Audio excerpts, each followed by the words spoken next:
Hi guys, welcome back to Group-d.ie. As you can see, a lot going on here in the workshop, a lot of work happening, but I wanted to show you guys this baby here. This is a S14A, belonged to a new customer to us. So we were contacted by this customer, contacted by them, and they wanted to get involved in drifting. It's a father and son team, which is great to see.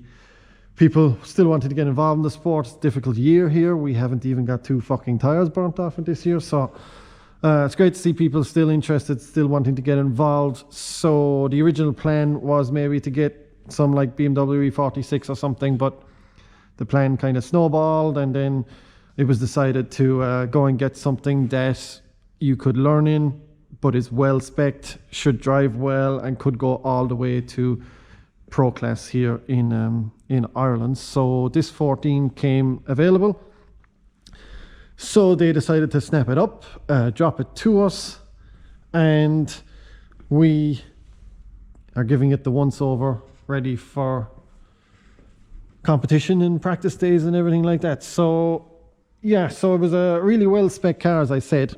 RB25 350Z CD09 gearbox. It has a Skyline rear diff and shafts. It has Wisefab in the front.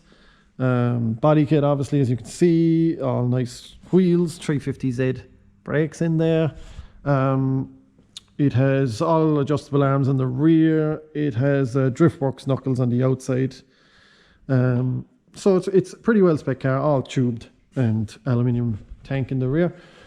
So pretty well spec car, and but as you get into everything, you find that there is areas you're not happy with, and we decided to give the whole thing a once over. So the plan is the customer will get as much fun as possible out of it, and the customer not being massively mechanically minded, we wanted to button everything up, make sure it was all perfect and going to last as long as possible.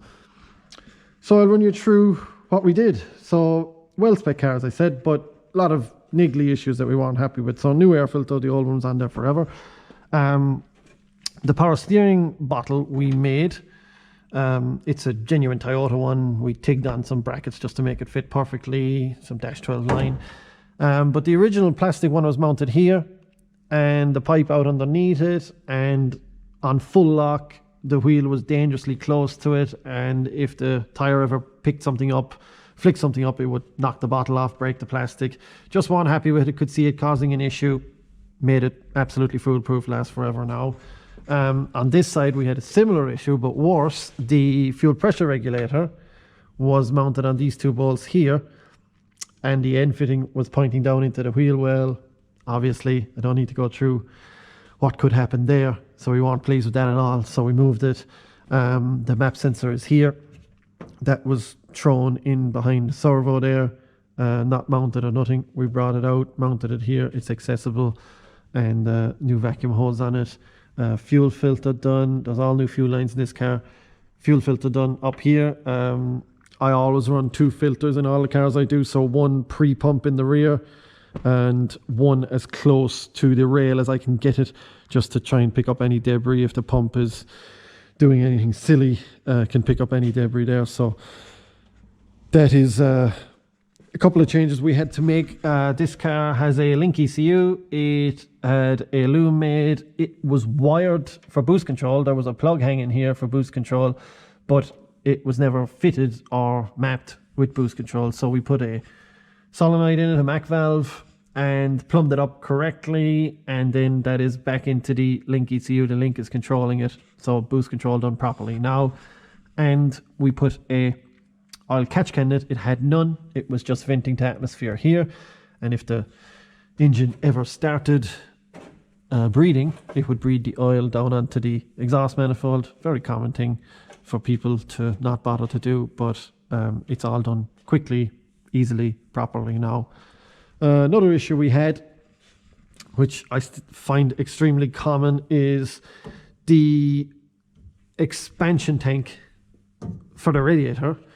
Well, there was none, so it was just expanding out to the ground, and when the water heats up, it expands. then it pushes its way out, and when it cools down, it contracts, and if it's not hooked up to a water source, it sucks in air, then you have air in your cooling system. That's obviously bad. So we fitted the expansion tank here, 2 litre Group-d one, and quite a large 4-inch rad, so you need the capacity to push a decent amount of water out and suck it back in when the car cools down. Very important, very silly that so many cars don't have it. We fitted our headlight blanks, S14A, no stickers on these ones yet, but it had original headlights in it, and as with, you know, all the pros and everything now, it's just gone to a stage where we can't be breaking these headlights anymore. They're not that plentiful. So these fitted sweet, all available on Group-d.ie. Everything you see is available on Group-d.ie if it interests anybody. So that kind of buttoned up the engine bay for me, and I was pretty happy with it. Also fitted new polyurethane rack bushes, so the mounting ones. They were completely shot, probably 20 something years old. Just an often overlooked thing. Should tighten up the steering nicely. And yeah, gave everything the once over. Fitted new wheel nuts to the wheels because the old ones were gone all rusty. So just wanted everything to be buttoned up for the customer. And moving on, we did some modifications to the back, nothing major. There is new fuel pump, new fuel filter in the rear, so taking no chances there. We put a tow hook on the back of it. We put a 3.5-inch silencer on the back of it because it had none. You gotta have a silencer now for the noise regs everywhere. And we punched and dimpled the boot door, as it is incredibly awkward to get off with the wing. It's the way it's mounted. It's a 2-man job all the time, and it's just a pain in the ass, and you have to pull it out forwards over the roof. It's just a pain. So we decided, okay, let's make it so that it doesn't have to come off anymore. So we did the holes to leave the smoke out, and we put a little hatch in it up here so that you can fill the fuel without taking it off. So it should make life a lot easier for the father and son team that are going to be using it. So not much modified in the back, but little things go a long way in that one. So let's have a look on the inside. So first of all, we replaced all of the fuel lines in this car, front to rear. The fuel lines, there was an incredible smell of fuel in this car, and you could smell it off the line the whole way along. So without knowing the quality of the line, whether it was Chinese or anything, no chances can be taken with fuel stuff. So we replaced the whole lot. So dash 6 is coming through here, bulkhead fittings, billet aluminium separators, mounting them to the ground, all done correctly, nice and sexy. So fuel lines done. In here you have the interior, the way it looks now. So you have the carbon panel, which available again at Group-d.ie. We rewired bits and pieces on it, labeled everything for the driver. It's got the kill switch. We did a pull cord for just a quick job. It was already mounted there, just making it nicer. I'll try and put up a picture of how this looked before we went at it.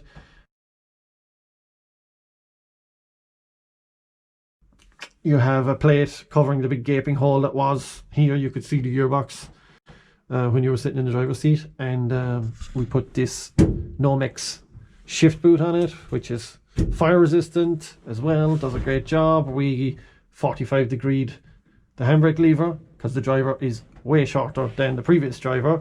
Also the seat had to come forward. The seat was mounted just through the floor, so now it's mounted on 2 tubes going across from the sill to the tunnel, which is totally the correct way to do it in my opinion.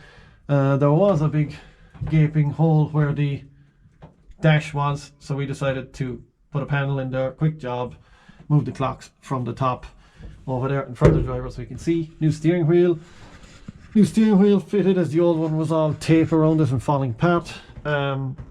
We mounted the ECU because it was just hanging on the ground. So just loads of little small things, as I said, just trying to get this thing sweet for the customer so that they won't have any issues with it when they go to the track. Load of potential issues solved. A couple more things we did. as well. The doors were just cut out with a grinder in a square, and the cable was kind of all the way forward, and you just kind of jabbed on it to open the door.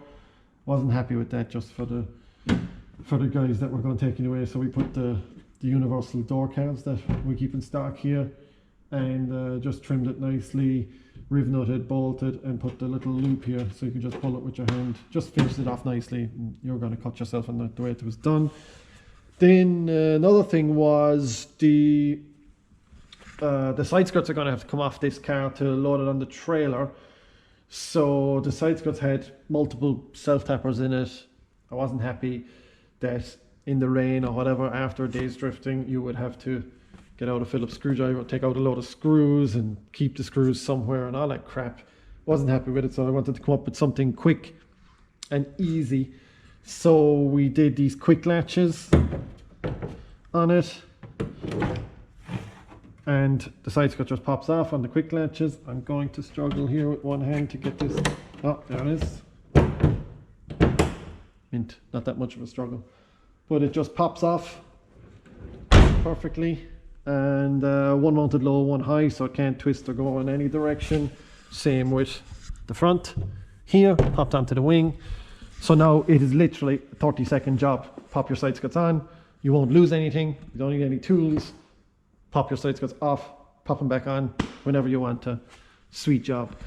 So it's just about, you know, crossing the T's, dotting the I's, making sure the car is going to be a pleasure to work with for the customer, and just any issues we see that could potentially arise, we try to get rid of so that they get as much fun out of it as possible.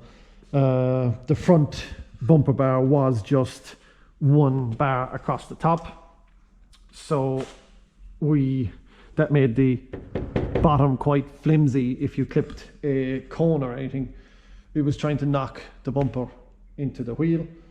So we made the lower bar, which is very common, nothing exciting about it, joined them together, but we used the little small quick latches as well. So now it's a no tools, no cable ties job to take off the front bumper as well. And we mounted the headlights to the bumper, so they just pop off with the front bumper as well. So yeah, that's just a quick rundown. I wanted to try and keep this brief, but it's just a well-spec car, but just how we prep them, how we try to solve issues, try to prevent future issues on them so that the customer gets as much track time as possible. He basically just puts the car on the trailer, and hopefully, you know, barring no mechanical issues that obviously can arise, but all the little things that we gone through could have caused an issue, and it's something you just don't want happening from your new drift car. So yeah, we also mapped this car. It's on Link ECU, as I said. It's mapped on Sunoco GT Plus 109, so it's on pure race fuel, which is, you know, another great decision rather than relying on pump fuel to be consistent the whole time. It is the way to go if you can fit it into your budget. Made 410 horsepower on the RB25 with a Borg Warner turbo on it, a pretty standard engine, so it's decent power, more than enough. And we just see what it go for us.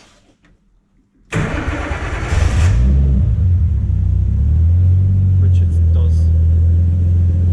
Absolutely perfect. So stone cold, less than 30 degrees.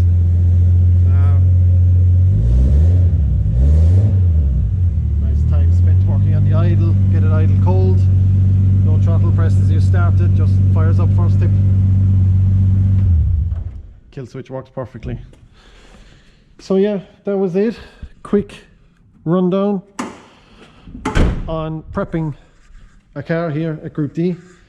A lot of small jobs, as I said, but I expect no issues from this car now going back to its customer. Hope they're very happy with it, and I wish them all the best. And as I said, great to see new people getting involved, and we wanted to prep it perfectly for them and have them happy. So yeah, thanks for tuning in. Just a quick video. We've got plenty more to do here, and we'll see you on the next one.